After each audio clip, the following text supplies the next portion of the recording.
What's up, fight fans? And we're back at it with another one here at Round One Sports Talk. Well, let's get at it right now.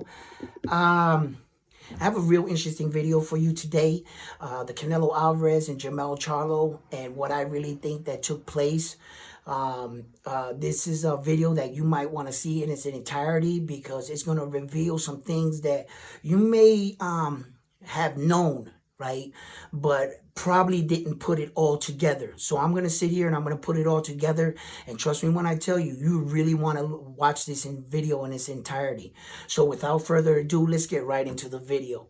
Well, Canelo Álvarez, Saul Canelo Álvarez, and Jamel Lion Man. I call him Lion Man. His name is Iron Man, but I purposely say Lion Man. Charlo, and their upcoming legendary bout. And the reason why I say it's a legendary belt, up until this point, we all know that Jamel Lion Man Charlo has the opportunity to obtain all 8 belts. But it gets better. Okay, listen.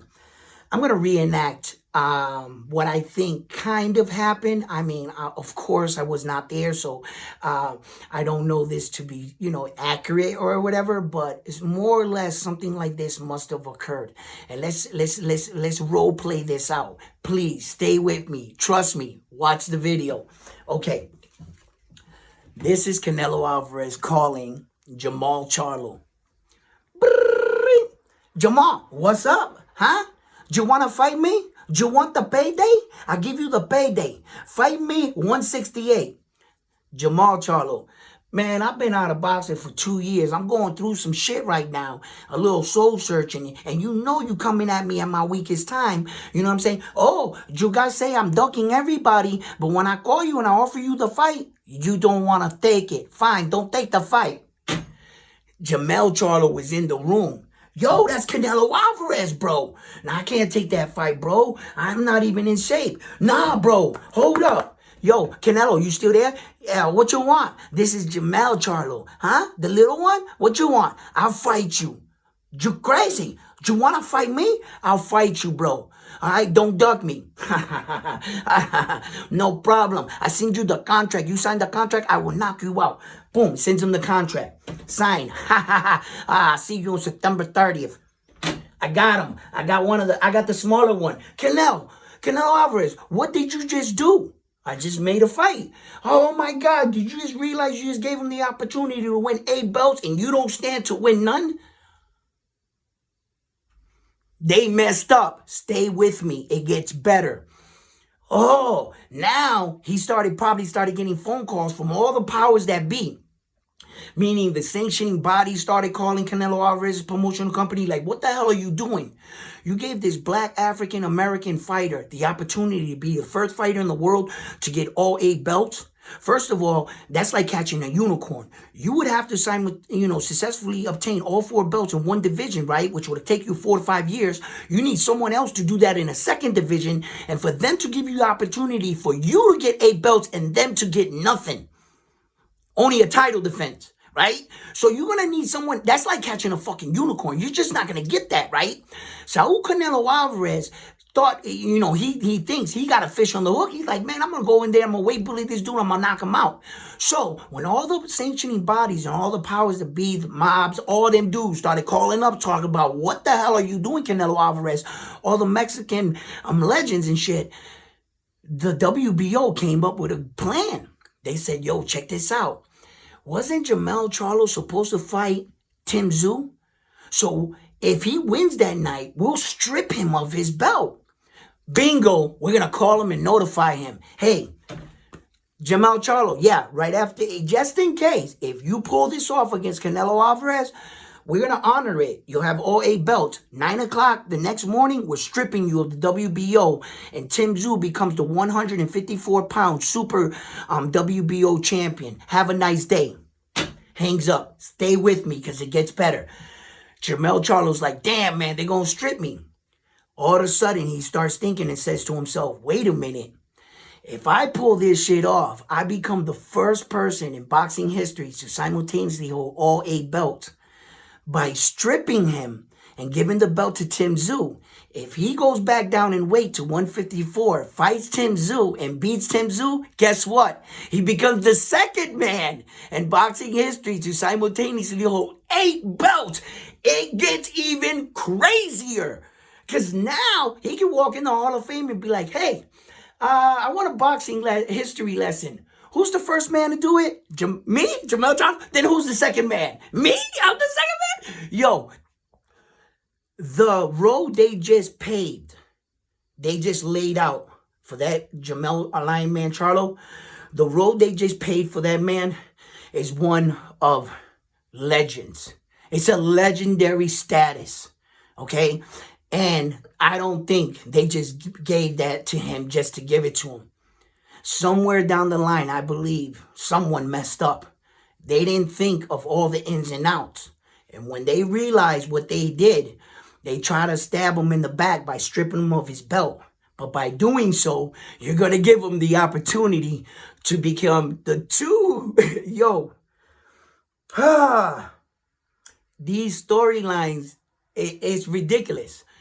So, that is a real interesting situation. Look, on other boxing news, Naoya Inoue to Pales, that's going to be a great fight. You know that I'm a big Naoya Inoue supporter.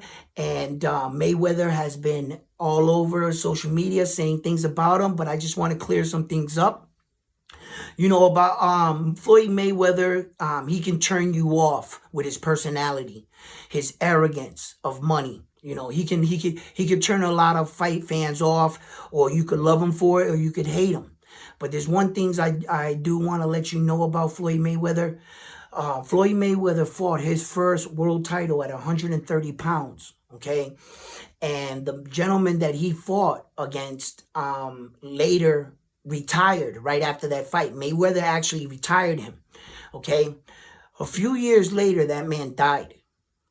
Okay, and Mayweather appreciated the fact that that man gave him an opportunity at his crack at his first world title.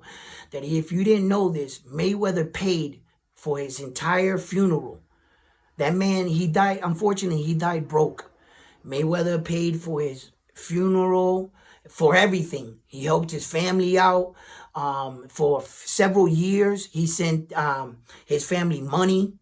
Okay, and these are the things that Floyd Mayweather does behind the scenes that a lot of you guys might not know about.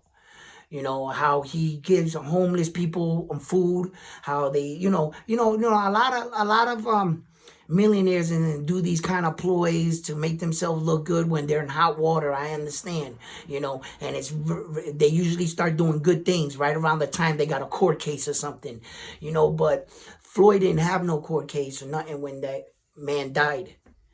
And Floyd wasn't that millionaire we know today at that point in time. He had money, but he just wasn't money Floyd Mayweather, And, that's the kind of man he is, So I just want to bring that out. He's not as big as a piece of shit as that, like a lot of people think because of his personality. He is a legend in our game. And I pay homage to my champions. I try to respect them. Mike Tyson has a lot of antics all over social media. I can pull out reels and reels. And sometimes you think you can never learn something from a person, right? But Mike Tyson has said quotes that have carried out through boxing and through life. When you think you can't learn anything from a man like that, he mess around and says something that, Mike Tyson is famous for that quote. Everyone has a plan until you get punched in the face. And I'm pretty sure a lot of you's heard that. That came from him, and it goes to show you that sometimes, you can get turned off by a lot of people, boxers, antics, Adrian Broner, the list goes on, but what I judge him and what I love is the sweet science. And all I care about really sometimes is what you do in that square circle. Yes, you do have an image to protect. And when you take on the star status of a celebrity, you have the responsibility to why kids are coming up, young girls and boys that are coming up that are viewing you and that are seeing you, you gotta kind of act like you got some sense, because now you are somebody and your voice carries. So look, I just wanted to touch up on some of those things, but that Jamel Charlo and Canelo Álvarez situation is ironic to say the least. He is in a very big situation, and I don't believe that that was all done by coincidence. Like, they knew what they were doing when they were signing this fight. I don't buy that. I don't buy that. There's no way in the world. Listen, it's hard enough to obtain one world title in boxing, and sometimes the chips have to fall, in the right place for you to get title shots. Not everybody becomes a 4-belt holder. You don't fight one guy and win 3 belts every day. Sometimes you just got to be in the right place at the right time and coming up and take the fights. And sometimes somebody drops out of a fight and you get a phone call. And when your opportunity comes, you got to captivate on the moment. So it's not easy, because you have great fighters like Tank Davis that only has 1 belt. And then you have other fighters that you believe that are not better than Tank Davis, but has all 4 belts, like, Josh Taylor. Josh Taylor was successfully got all 4 belts, and when he fought Teofimo Lopez, it looked like he was exposed a little bit, and you know what I mean. So and I think that Josh Taylor was a great fighter too. I don't think I should have used him as an example, because Josh Taylor is good, But I just try to like break down a picture that sometimes other fighters get those kind of opportunities. And when your name is Jerron Boots Ennis, like, everybody's forgetting about this man. Like, I think he could be a champion, but he just haven't had his opportunity because Crawford now just obtained all 4 belts, and that's what happens, and he's going down and time's ticking on his career, and he's not able to obtain any titles, because that one guy has all the belts and he has fights scheduled, and you could be coming up in the wrong time, so yeah. Look, I think it's a very interesting situation, but I think they fucked up, to be honest. Look, let me know what you think about the video. Like, subscribe on to the channel. It helps it helps the channel grow. So listen, I would love to hear your comments on this. Do you think that it was their promotionals knew everything, the ins and outs of everything? Do you think that boxing, the way that it's all organized behind the scenes, that is that organized? Like, they have like most of these business deals are done over a phone, and they send you over a contract in a fax. You sign it, I sign it, send it back, they sign it, and it's a done deal. And then the networks and the promoters and the pay-per-view, they all deal with that shit on the other side. But it's not like you think. It's not like you have a board member of rooms with all suits and ties on, and they're all sitting down saying, okay, let's look at all the ins and outs. There's a lot of mistakes and a lot of fights made in boxing that were made, look, on a handshake. Hey, you'll meet in December. Can you make it? I'll make it. You make the fight. Done deal. Boom. And sometimes boxing is done like that. So look, that's all I got for you today. Like always, I'm on to the next video. Let me know what you think. Peace.